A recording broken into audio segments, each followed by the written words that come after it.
আসসালামু আলাইকুম ওয়া রাহমাতুল্লাহি ওয়া বারাকাতুহু। আমি কৃষকের বন্ধু মিরাজ বরাবর আপনাদের সামনে হাজির হয়েছি। আজকে একটা ভিন্ন জাত নিয়ে আপনাদের সামনে হাজির হয়েছি।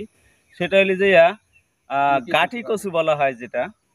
তো যিনি আমার কাকা আছেন তার কাছে জিজ্ঞাসা করবো আসলে এটা কোন সময় রোপণ করার সময় এবং এটার আয় ব্যয় মোটামুটি কীরকমের, এই ধারণাটা আপনাদের সামনে শেয়ার করার জন্য আমি এই ভিন্ন জাতের, দেখেন এটা কিন্তু যেটা মুখী কচু বলা হয়, অর্থাৎ যেটার গোড়ায় কাঠ হয়, মানে গোড়ায় ছোট ছোট যে আপনার ইগুলা খাওয়া হয়।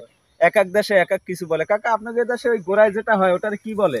ওটা কচু বলে, মুখী কচু। মুখী কচু বলে, হ্যাঁ। আর আমাদের বাগেরহাটের ভাষায় বলে গাটি।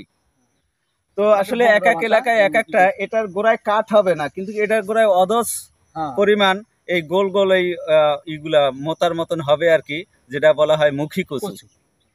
তো প্রিয় দর্শক, এইটার জাত সম্বন্ধে এবং এটা কোন সময় রোপণ করার সময় সেই সম্পর্কে আজকে আপনাদের ধারণা দেব, এবং এইটার যদি কোনো বিচুন লাগে এটা আপনাদেরকে দেওয়া হবে। যেহেতু আমি এই লতি কচু আবাদ নিয়ে আপনাদের সামনে হাজির হই প্রত্যেক সময় সময়, এবং আপনারা জানেন ঢাকা গাজীপুরে আমার 8 বিঘা জমির মতন আছে, এবং আপনারা অনেকে আমার এই গাজীপুর থেকে চারা নিয়েছেন, এবং আমার প্রত্যেকটা কৃষক আমার পরামর্শে সফল হয়েছেন। তো আমি চাচ্ছি যে আসলে এইসব জমি কীরকমের লাগে, আপনারা গুরুত্বপূর্ণ কথাগুলো আপনারা মেনটেন করবেন এবং সম্পূর্ণ গুরুত্ব সহকারে আপনারা দেখবেন।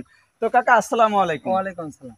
কাকা, এই যে কচুর যে গাঠি, এই যে জাতটা, এটা কোন সময় রোপণ করার সময়? এটা আমি সচরাচর প্রতি বছরই অঘ্রাণ প্রথম থেকে পৌষের শেষ পর্যন্ত রোপণ করা যায়।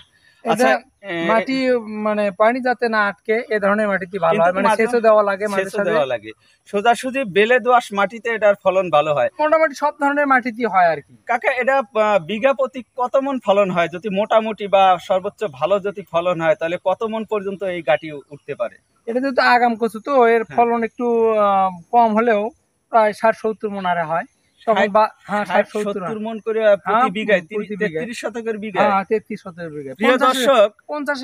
আসলে যেহেতু কচু নিয়ে আমি কাজ করি, আপনাদের ধারণাগুলা দেওয়ার চেষ্টা করছি। যাদের উঁচা জমি, যারা গাটি কচু লাগাতে চাচ্ছেন, কাঠ না, কাঠ গোড়ায় যে আর কি এক পাত কাঠ পাওয়া যায় সেটার কথা বলছি। আসলে এক এক এলাকায় এক এক কিছু বলে, আমরা বলি মুখী কচু।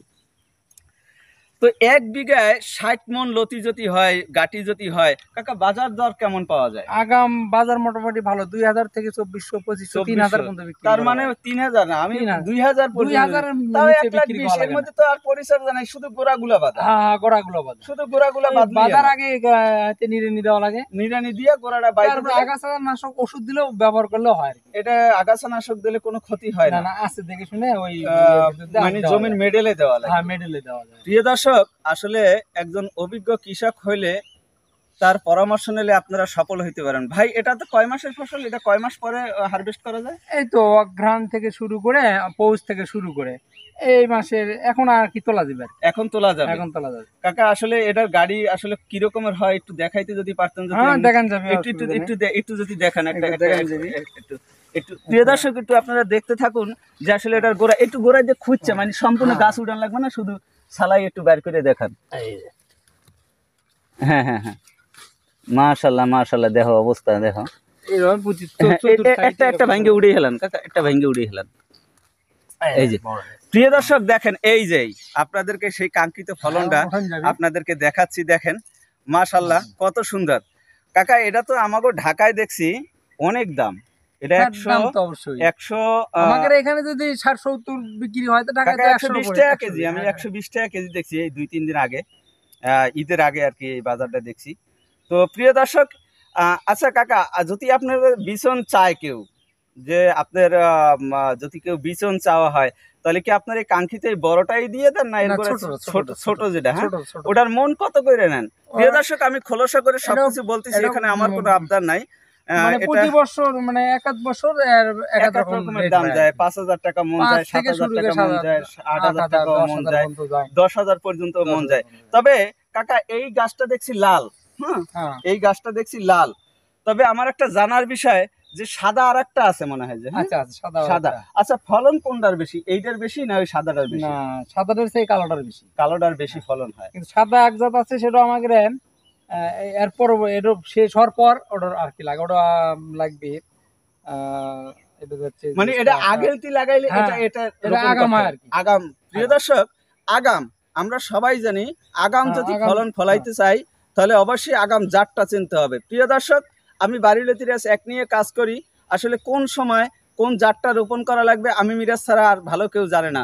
তো আমি একজন কৃষক উদ্যোক্তার কাছে আসছি, যিনি আমার কাকা, উনি বলছেন যদি আগাম রোপণ করতে হয় তাহলে অবশ্যই এই জাতটা রোপণ করতে হবে। আগাম অবশ্যই। যদি রোপণ করেন তাহলে অবশ্যই আগাম। 80 থেকে 100 টাকা করে কেজি বিক্রি করতে পারবেন এবং 2000 থেকে 3000, 3200, 3500 পর্যন্ত হ্যাঁ, মন বিক্রি বিক্রি হয়। করতে পারবেন। আপনার এক বিঘায় যদি নর্মালও যদি হয় তাহলে 60 মন, কাকা 60 বলছে মণ। যে 60 মন পর্যন্ত আমরা এই গাটি হারভেস্ট করতে পারি। তো আজকে আর কথা বেশি বাড়াবো না, আপনারা গাছগুলো দেখেন, যদি এই বিচুনটা কেউ লাগে তাহলে অবশ্যই আমার ভিডিওটা দেখে আমার স্ক্রিনে দেওয়া নাম্বারের সাথে যোগাযোগ করে আপনারা এই বিচুনটা নেবেন আর আমার কাকার জন্য দোয়া করবেন আর আমার জন্য দোয়া করবেন। এরকম আমার নিত্য জন্য। নতুন ভিডিও হ্যাঁ। দেওয়ার জন্য আপনাদের পাশে থাকবো এবং এটার যে সাদাটা, এই সাদাটা নিয়েও আপনাদের সামনে একটা ভিডিও তৈরি করব। তো প্রিয় দর্শক, আজকে কথা আর বেশি বাড়াবো না, জাত চিনুন, সঠিক সময় জানুন। কাকা, এটাই আরেকটু কথা, এটা যখন আপনারা চাষ দেন, চাষ দেওয়ার সময় চাষের ভিতরে কি কি দেন আপনারা? ওই জৈব সারটা দিই। জৈব সারটা বেশি, জৈব আসলে এই সার। কচুতে মনে হয় বেশি তেমন কোনো সার লাগে না। সার লাগে না। এই জমিতে কিন্তু রাসায়নিক কোনো এক দানা সার দেইনি এখন। আলহামদুলিল্লাহ, এক একটা দানাও দেন। দানাও প্রিয় দর্শক, রাসায়নিক এটা সার আপনারা দেইনি। দেখছেন আমি চোখের আর সামনে আপনাদের, একদিনও এটাই মনে কীটনাশক হয় যে ব্যবহার কাকা করিনি। এটা 50 গ্রামের 50 বেশি গ্রাম আছে। 50 গ্রাম হয়ে যাবে। 50 গ্রামে এর গোড়ায় খালি একটা বাইর করছি, এর গোড়ায় কিন্তু ফুলের চতুর্থ মতো, সাইডে আছে। চতুর সাইডে ফুলের মতন কিন্তু এই গাটিটা হয়। তো আজকে আর কথা বেশি বাড়াবো না। তো প্রিয় দর্শক, আসসালামু আলাইকুম ওয়া রাহমাতুল্লাহি ওয়া বারাকাতুহু। আসসালামু আলাইকুম।